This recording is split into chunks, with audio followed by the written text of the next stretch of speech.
soo dhawaada saaxiibayaal ku soo dhawaada wararkii u dambeeyay ee suuqa cryptocurrency saaxiibayaal si aad la socotaan xalay ilaa iyo maaragtay labada maalmood suuqa xoogaa ku jiray daadasho ama nasiino ayuu sameynayay marka xalay ayaa usii darneed asxaab fara badan runtii waxaa waaye luuqa ayay usii weydiiyeen marka waxaan rabnaa muuqaalkan inaan ku dul istaagno sababihii keenay daadashada fursadaha suuqa ka bannaan iyo waxa la gudboon dadka investorska ah haddii aan ka bilowno waxaan u jeednaa in BTC marayso 61,421 dollar Ethereum 1,640 BNB 568 iyo XRP oo maraysa $1 Solana 68 saaxiibayaal haddaan fiirino dhinaca iyo maaragtay fear and greed-ka guud ee suuqa market cap wuxuu noo sheegaa 17 ayuu noo sheegaa fear and greed-ka BTC wuxuu sheegayaa 12 oo runtii ah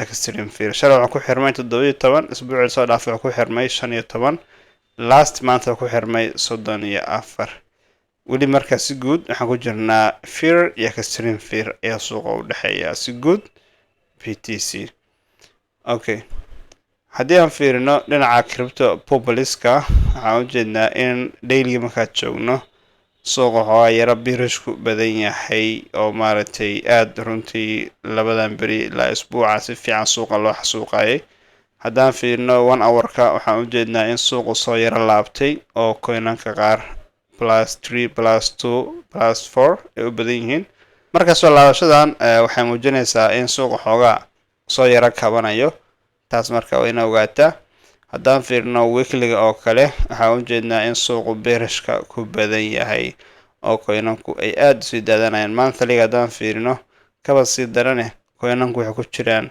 qaarkood -80 -60 -70 ay u dhexeeyaan marka laga reebo gram lab rhine bit iyo 9bit iyo wold euro xlm iyo pump kuwaan marka laga reebo inta kale aad bay runtii u daadsan yihiin waana chance weyn oo bixinayo si guud suuqa yearliga haddaan fiirino saaxiibayaal kaba sii darane marba marka dambeysa waxa waaye waa ka badan yahay jaanisku marka ishiina ayaa macalimiin ah halka faa'iideysta saaxiibayaal fursadaha suuqa haddaan fiirino dhinaca liquidation-ka waxaan u jeednaa in suuqa la xasuuqay liquidation runtii aad iyo aad fara badan inuu maaragtay dhacay haddaan ka dhigano 12 saac u dambeeyay waxaan u jeednaa in liquidation-ka guud ee suuqa inuu ahaa 297 milyan haddii aan fiirino exchange-yada kale waxaan u jeednaa in Binance kaliya uu ka dhacay 132 milyan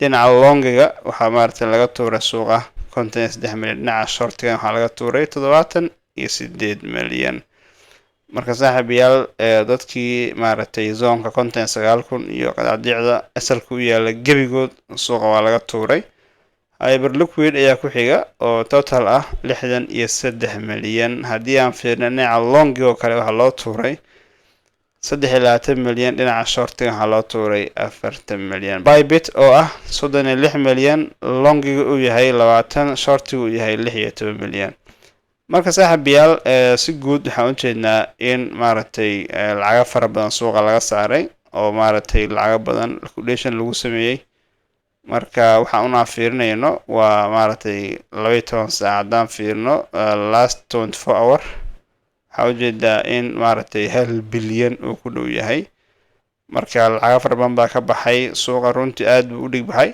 haddii aan fiirino dhinaca technicalka saaxiibayaal 5 beri kahor waxaan sameynay falanqaynta aan sameynayna horta waa tana targetkii bearish scenario-da waa lagu dhacay oo waa kaasa oo runtii suuqa 58,000 ayuu maaragtay 59,000 ayuu cagacageeyey marka mar walba taxliilin sameynayna waxaa waaye wax fact ama reality in maaragtay la yimaado ayaa la rabaa in wixii la iska dhahl ma rabo marka runtii bearish scenario aad buu u shaqeeyay targetkeena lagu dhacay sawirna waa kasoo qaadi doonaa in la wadaagi doonaa saaxiibayaal horta haddii aan falanqeyn kooban sameyno zoonkan horta runtii zone waxaa waaye BTC inay timaado ay qasab ku ahayd sababtoo ah mar walba oo suuqu dhaqaaq sameynayo waa inuu sameeyaa nasiino waliba waa in maaragtay zoonkii uu kasoo dhaaqay taabasho kale ku samaystaa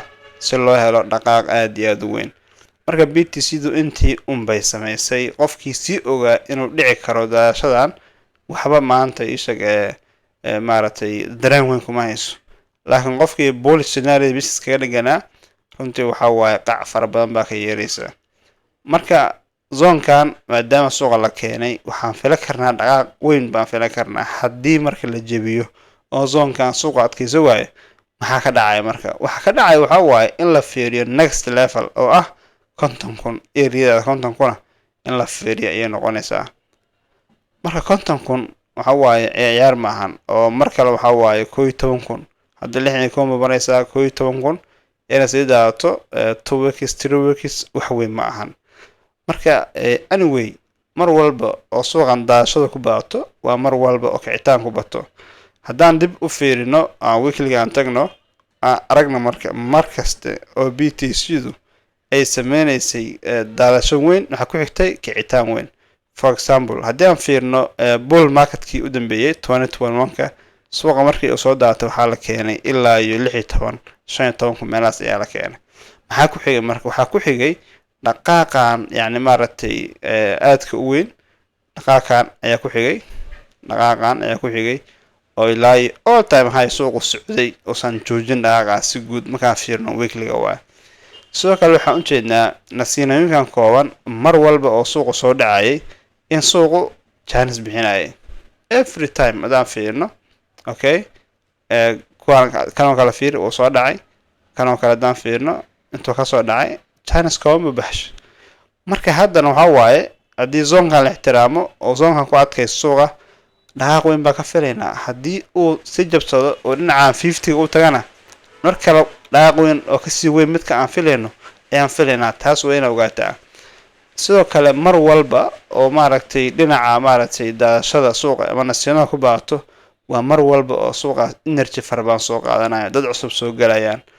marka problemka weyn marka daashada keenaysa waxa waaye bangiga dhexe ee Japan oo interest rate kor u qaaday, xaaladii Iran ee Mareykanka oo weli heshiis rasmi ah laga gaarin, sidoo kale dhinaca maaragtay weyliska kale oo bitcoin-ka aad u salgareynaya.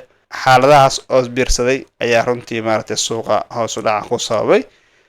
dhinaca kale marka waxa waaye dadkan oo weyliska ah ama smart money-ga ah caadiyan iyaga ayaa suuqa maaragtay maamula, iyaga ayaa diyaarsada meesha ay maaragtay geediga u raacayaan.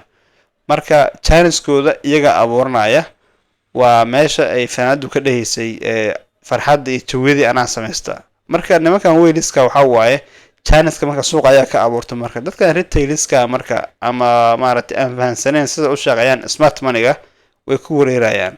marka taas waa inaa ogaataa. marka nin yacni challenge-ka diyaarsanaya ha ka walwalin. challenge-ka la diyaarso suuq ayaa laga tuuran. haddii aad maalgashi ku jirtid oo suuq kula daatay DCA samey in suuqa maaragtay cabsi lagu geliyo laga tuura ma aha. taas waa inaa ogaataa. sidoo kale waxaan arki karnaa dhinaca maaragtay BTC-da mar walba oo maaragtay suuqu dhaqaaq sameeyay in la soo celinayo ayaa arkayna.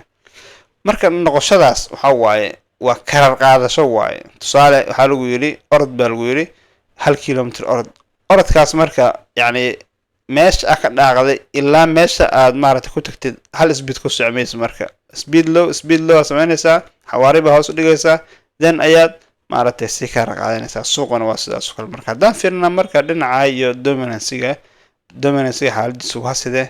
dominance-ga bearish ku jira asagana oo runtii asaga waxaa ka filaynaa in uu maaragtay mar kale ku soo laabto zoonkan si maaragtay dhaqaaq kale oo kor u sameeyo. marka zoonkan ayaan ka filaynaa. sidoo kale haddaan fiirino dhinaca USDT dominance-ga waxaan u jeednaa inuu dhaqaaq weyn sameeyay oo runtii lacag fara badan kusoo xarootay. lacagahaasna ay kasoo baxeen suuqa. sidoo kale saaxiibayaal dominance-ga hore usoo sheegnay haddii uu kicitaan fara badan sameeyo suuqa ay ka go-antay ayaa dhahnay wayna dhacday oo lacagaha soo galaya dominance-ga waa kuwa kasoo baxaya suuqa gaar ahaan bitcoin-ka. haddaan fiirno dhinaca total two oo kale total two runtii waxaa waaye isagana zoonkan ayaan ka sugaynay waa la jebiyey oo ilaa iyo maaragtay wuxuu tegay 854 bilyan ayuu tagay. runtii waxyaaba cajaa'ib kale ka mid ah September 2025 inuu tagay 1.77 trillion inuu tagay oo altcoinsku ilaaq fiican xilligaas sameeyaan.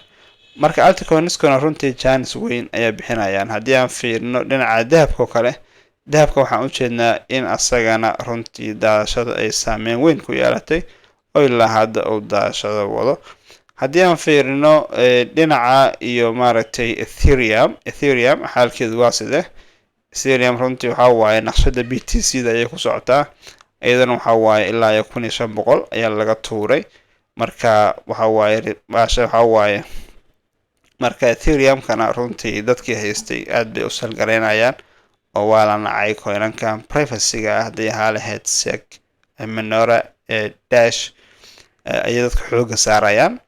marka coinan fara badan waxaa jira runtii booska maanta ka saari kara Ethereum haddii ahaa lahayd Tau, Monero, Dash, maaragtay SEC ama Zcash.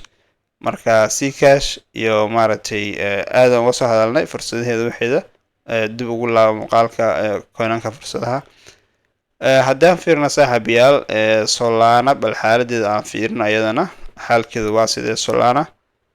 Solana waxaan u jeednaa in maaragtay runtii ay sameynayso maaragtay dhaqaaq dhinaca hoose ah oo laga soo celishay daadashada u dambeysay 60,000 in laga soo celiyay $60. haddana waxa waaye coinka haddana kanalka Delium ku xirmay fiiqiisa lasoo taabtay ilaa 64, haddana marayso 69. marka Solana waa coin weyn waaye, dadka ku jira DCA sameeyaan yaa la cabsan zoonankii aan rabno dhan la soo jabshay. marka caadiyan waxa waaye targetkan tartiib loo buuxsho ayaa macquul ah. marka la saadkeeyo subanka la luqsado suuqa waxa waaye u baahan yahay qof diyaarsan, qof maaragtay baqaayo uma baahna. marka saaxiibayaal haddaan fiirno dhinaca newsyada maanta newsyada jira waxaa ugu waaweyn Mareykanka. markaan fiirno Trump oo hadlaya saacadda marka ay tahay 9 saac iyo bar marka ay tahay. saaxiibayaal haddii aan fiirino USA waxay u tahay 2 saac iyo 35 ayay u tahay. sidoo kale waxaa la soo saari doonaa BCE-ga sanadlaha ah oo la filayo inuu kasoo baxo 3.4 iyo midka bilaha ah inuu kasoo baxo la filayo 0.3%. sidoo kale GDP-ga oo sanadka waa tarwana soo baxaya la filayaa saadaashan waxa waaye 1.6. sidoo kale durable goods orderska asagana waxaan filaynaa inuu kasoo baxo -5%. initial jobless claimska asagana waxaa la rajeynayaa kasoo baxo 225,000. waas arki doonaa actualkooda iyo saameynta ka dhalata. haddii aan fiirno dhinaca iyo maaragtay stoogana runtii karabtada wala dhig baxay. shirkadihii ugu waaweynaa ee Mareykanka waxay sameeyeen dib u dhac aan caadi ahayn ama khasaare aan caadi ahayn. in ka badan 1 trillion ayaa laga saaray stock marketka 40 saac u dambeysay. marka saaxiibayaal Nvidia, Microsoft, Oracle, Apple, Google waxaasoo dhan waxaan u jeednaa inay hoos u dhac weyn ku jiraan. xoogaa kabasho yar ayuu dareemayaa stock marketka. marka meel walba ayaa seeftu ka socotaa. hala dulqaata saaxiibayaal, maqaarku ha adkaado, fursadaha suuqana iyo lama ogaan. aad mahadsantiin. muuqaalka like saar, saaxiibada la wadaag.